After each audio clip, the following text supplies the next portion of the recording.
Mendoan, menyatu dalam doa dan renungan dari Katedral Kristus Raja Purwokerto, Jumat 12 November 2021 bersama saya Frater Yohanes Hari Gunawan Wibisono.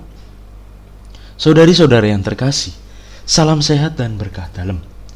Mari kita renungkan sabda Tuhan hari ini dari Injil Lukas bab 17 ayat 26 sampai dengan 37. Kita siapkan hati kita untuk mendengarkan sabda Tuhan. Dalam nama Bapa dan Putra dan Roh Kudus. Amin. Semoga Tuhan beserta kita sekarang dan selama-lamanya. Inilah Injil suci menurut Lukas. Dimuliakanlah Tuhan. Pada suatu ketika Yesus bersabda kepada murid-muridnya, sebagaimana halnya pada zaman Nuh, demikian pula kelak pada hari Anak Manusia. Pada zaman Nuh itu orang-orang makan dan minum, kawin dan dikawinkan, sampai pada hari Nuh masuk ke dalam bahtera. Lalu datanglah air bah dan membinasakan mereka semua. Demikian pula yang terjadi pada zaman Lot. Mereka makan dan minum, membeli dan menjual, menanam dan membangun, sampai pada hari Lot keluar dari Sodom. Lalu turunlah hujan api dan belerang dari langit dan membinasakan mereka semua. Demikianlah halnya kelak pada hari Anak Manusia menyatakan diri. Pada hari itu barang siapa sedang ada di peranginan di atas rumah, janganlah ia turun untuk mengambil barang-barang di dalam rumah. Demikian pula yang sedang berada di ladang, janganlah ia pulang. Ingatlah akan istri Lot. Barang siapa berusaha memelihara nyawanya, ia akan kehilangan nyawanya. Dan barang siapa kehilangan nyawanya, ia akan menyelamatkannya. Aku berkata kepadamu, pada malam itu kalau ada dua orang di atas ranjang, yang satu akan dibawa dan yang lain ditinggalkan.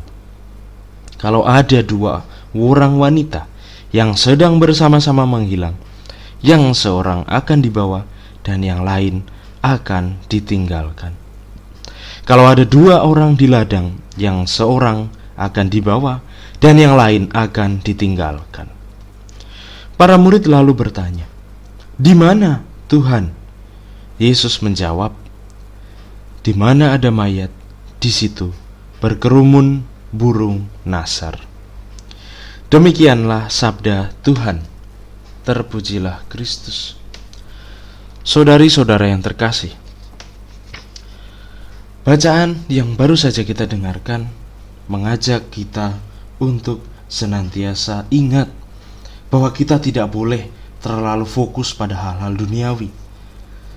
Bacaan Injil yang baru saja kita dengarkan merupakan sebuah sapaan dan teguran bagi kita, terkhusus bagi orang-orang yang senantiasa mengutamakan hal-hal duniawi. Ingat, hal-hal duniawi hadir, diberikan, dipercayakan kepada kita sebagai sarana bagi kita untuk mampu semakin memuji, memuliakan Allah melalui pewartaan kasih yang kita berikan bagi orang-orang di sekitar kita. Hal-hal duniawi bukan sebagai tujuan hidup kita, bukan sebagai tujuan Allah menciptakan kita, melainkan sarana yang Allah hadirkan bagi hidup kita.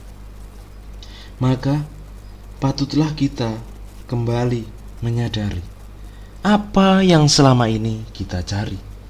Apakah harta benda saja yang bersifat duniawi, memunculkan kebahagiaan sesaat, atau harta benda surgawi yang muncul lewat kasih yang kita wujudkan dan mampu memberikan sukacita yang sejati.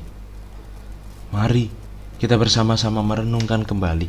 Sudahkah selama ini kita memahami betul apa yang kita cari selama ini? Apakah kita hanya terfokus pada hal-hal duniawi, ataukah kita telah memaksimalkan apa yang Tuhan percayakan kepada kita sebagai sarana berbagi kasih, menjadi pewarta kasih bagi orang-orang di sekitar kita? Kita hening sejenak. Marilah kita berdoa. Allah Bapa sumber kerukunan, kami bersyukur atas sabda yang telah Engkau berikan kepada kami. Kami semakin mampu memahami bahwa harta duniawi merupakan sarana yang Kau percayakan kepada kami untuk mampu membagikan kasih-Mu kepada orang-orang yang kami jumpai.